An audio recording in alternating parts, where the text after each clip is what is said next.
Hello दोस्तों, स्वागत है आप सबका एक बार फिर से आपके यूट्यूब चैनल अमेजिंग केमिस्ट्री में। आज का हमारा टॉपिक है कोष, उपकोष और कक्षक यानी सेल, सबसेल और ऑर्बिट्स। तो चलिए देखते हैं। तो आइए देखते हैं कोष, उपकोष और कक्षक यानी जिसे ऑर्बिटल्स कहा जाता है वे क्या हैं। ठीक है, ये एक परमाणु का मॉडल है। जैसा कि पिछले वीडियो में मैंने आपको बताया था कि परमाणु का जो नाभिक है ये नाभिक है जिसे न्यूक्लियस भी कहा जाता है। ठीक है, इसमें जो है प्रोटॉन और न्यूट्रॉन पाए जाते हैं और ये कभी भी नाभिक को छोड़कर बाहर नहीं निकलते।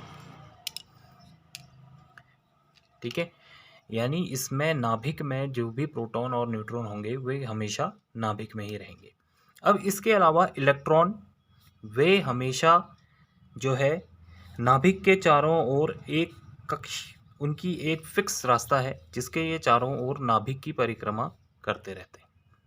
ठीक है, जिस पथ पर या रास्ते पर ये इलेक्ट्रॉन चक्कर लगाते हैं इसे सेल या कोष कहा जाता है। ठीक है, ये सभी क्या हैं? सेल, जिसमें इलेक्ट्रॉन जो है नाभिक के चारों ओर चक्कर लगाते हैं। ठीक है, अब इन जो सेलों को है इनको जो जैसे ये पहली कक्षा है, ठीक है, इसमें जो है इनको एन भी कहा जाता है। इन सेलों को जो पहली कक्षा है इसको N1, जो दूसरी कक्षा है इसको, जो तीसरी कक्षा है इसको N3 और जो चौथी कक्षा है इसको N4 और ऐसे ही पांचवी छठी जितनी भी कक्षाएं आती जाएंगी, जितना भी ये सेल आएंगे कोष, उसको N1 2 3 4 5 6 आगे को बढ़ते जाएंगे। इसके अलावा इनको जैसे N1 इसको के सेल नाम से जाना जाता है, N2 इसको L, M, N3 और N4 N, ऐसे ही OP आगे को बढ़ते जाएगा। ठीक है, ये क्या है? सेल। ठीक है, इनको क्या कहा जाता है? सेल। ठीक है, KLMN यानी N3 कौन सी? तीसरी सेल होगी। N4 यानी N चौथी और L दूसरी। ऐसे ही आप सेलों का अंदाजा लगा सकते हैं। अब इसके बाद आता है उपकोष यानी सब सेल्स। ठीक है, अब ये जो है इनको, अब देखिए जो पहली कक्षा है के, इसमें सेलों की संख्या, उपकोषों की संख्या निश्चित होगी। जैसे KLMN, जैसे के है पहली कक्षा, ठीक है, इसमें उपकोषों की संख्या होगी 1S।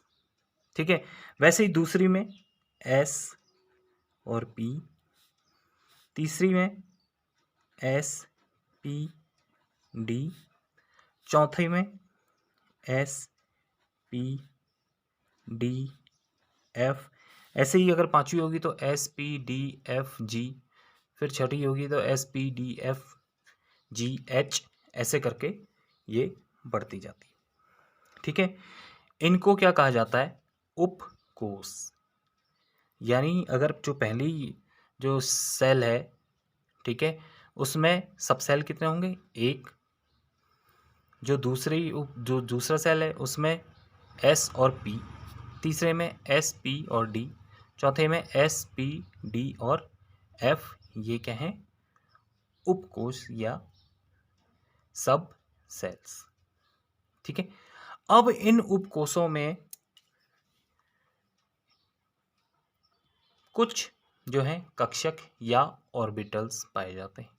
ठीक है, ऑर्बिटल्स क्या होते हैं कि वे जगह जहाँ जो है सेल्स के उपसेल्स में सबसे ज़्यादा न्यूट्रॉन मिलने की संभावना होती है, सॉरी इलेक्ट्रॉन मिलने की संभावना होती है, जहाँ सबसे ज़्यादा प्रोबेबिलिटी होती है कि यहाँ इसमें जो है अधिकतम इलेक्ट्रॉन मिल सकते हैं। वे क्या हैं? ऑर्बिटल्स या उनको कक्षक कहा जाता है। ठीक है, और ये हमेशा ऑड या विषम संख्या में ही होंगे। ठीक है, जैसे एस है, इसमें जो है अधिकतम जो है वो इलेक्ट्रॉनों की संख्या होगी 1।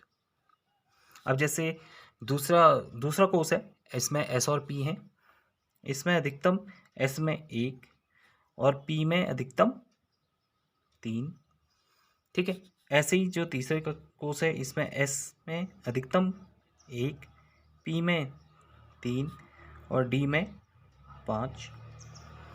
और ऐसे ही एस में 1, पी में 3, डी में 5, एफ में 7, अगर जी होगा तो 9 और एच होगा तो 11।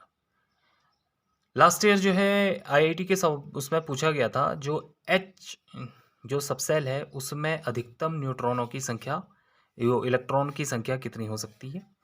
वो होगी आपकी एफ में अगर 7 है, ठीक है, तो जी में कितनी होगी? 9, एच में 11। ठीक है, एक बार को एक रिवीजन कर लेते हैं। देखिए, जो नाभिक के चारों ओर इलेक्ट्रॉन चक्कर लगाते हैं, जिस कक्षा में चक्कर लगाते हैं उसे सेल्स कहा जाता है, यानी कोष।